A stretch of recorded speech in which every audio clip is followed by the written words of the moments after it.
5 weeks into the NFL season, the Cincinnati Bengals have a massive problem on their hand. They fell to 1-4 against their division rival, the Baltimore Ravens, in a crushing overtime loss. They've dug themselves out of similar situations in the past during the Joe Burrow era in Cincinnati, but the situation does seem different this year. They just can't make winning plays down the stretch.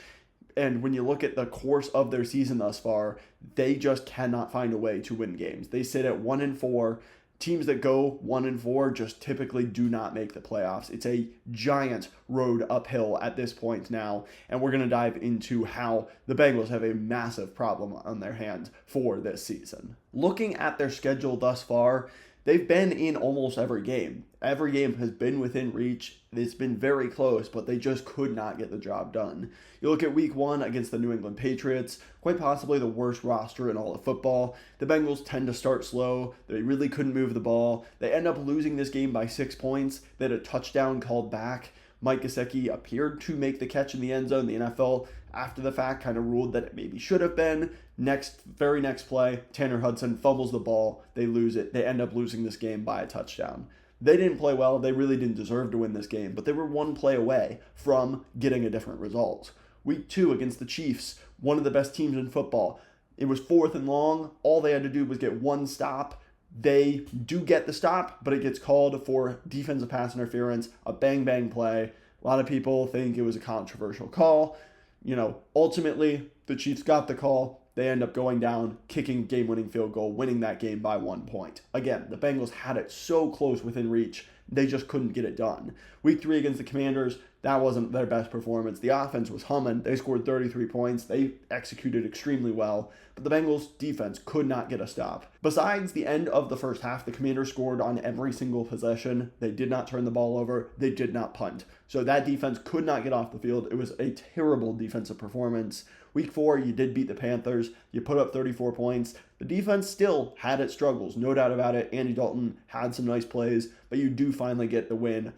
Get your team to 1-3. Maybe the season's back on, and then you have a crushing Week 5 defeat to the Baltimore Ravens. We're up by 10 points with less than 6 minutes to go. You let them back into the game. You get the ball back in overtime. You have conservative play calling. You kick a 55-yard field goal. The holder misses the hold, and ultimately you go on to lose the game. And that's unacceptable for a team that should be in a contending window. You have Joe Burrow. You have Jamar Chase. These players playing at some of the best football levels of their entire career. You cannot be at 1-4 at this point in the season.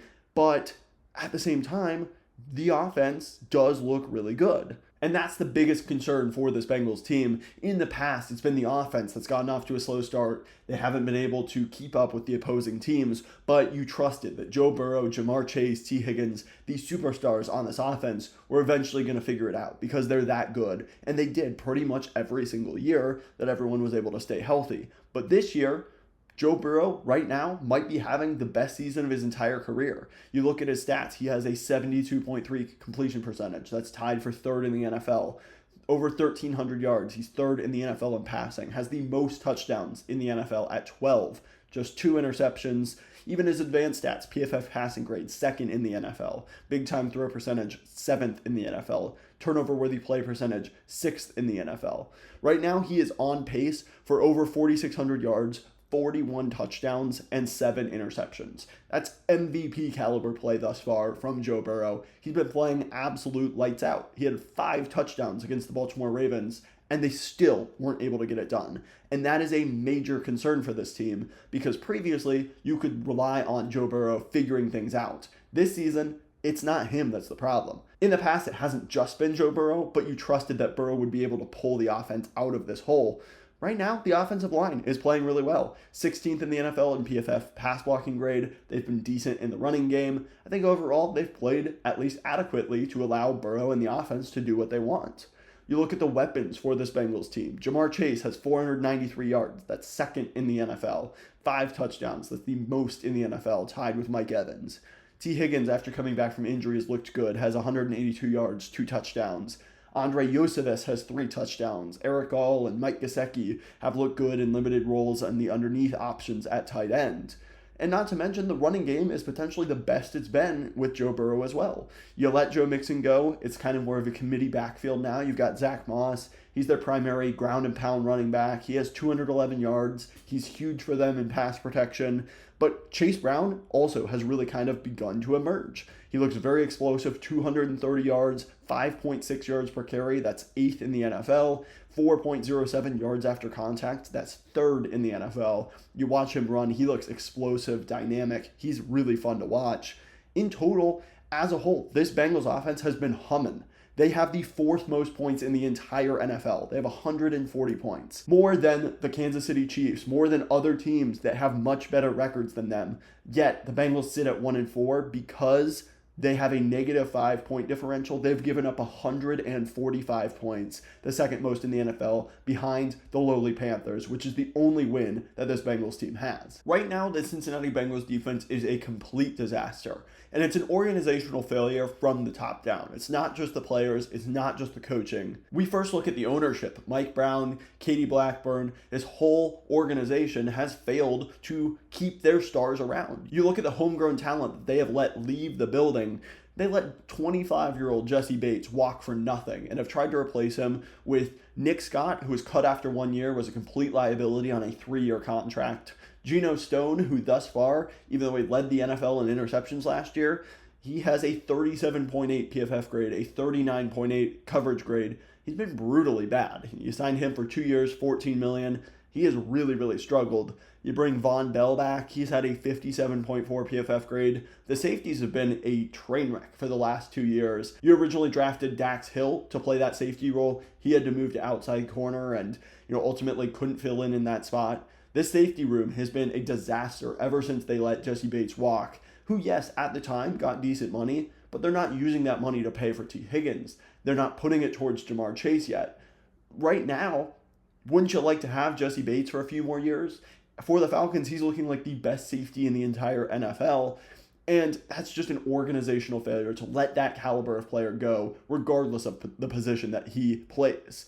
Duke Tobin and the scouting staff for this team has failed to draft consistent talent on defense to plug the holes that they created by allowing these guys to go. We mentioned Dax Hill. He didn't work out at safety. He was looking like a decent player at corner, but the news just came out today that he tore his ACL against the Ravens. So there's just a huge unknown on what Dax Hill might be at this point. You also let DJ Reader walk this offseason. Yes, he was coming off a major injury. He is a bit older, but you signed Sheldon Rankins to plug that gap. He really hasn't been able to stay healthy, but when he has been out there, he has a 41.7 PFF run defense grade.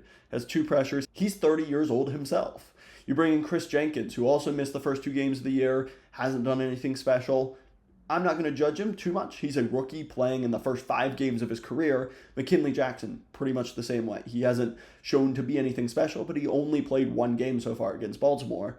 Those guys, you're relying on those guys to fill in for an established veteran leader of this team. It's too early to tell for how they'll fare. Maybe they turn into good players, but relying on them to replace superstar DJ Reader in the middle of a championship window is basically just unserious behavior from this front office.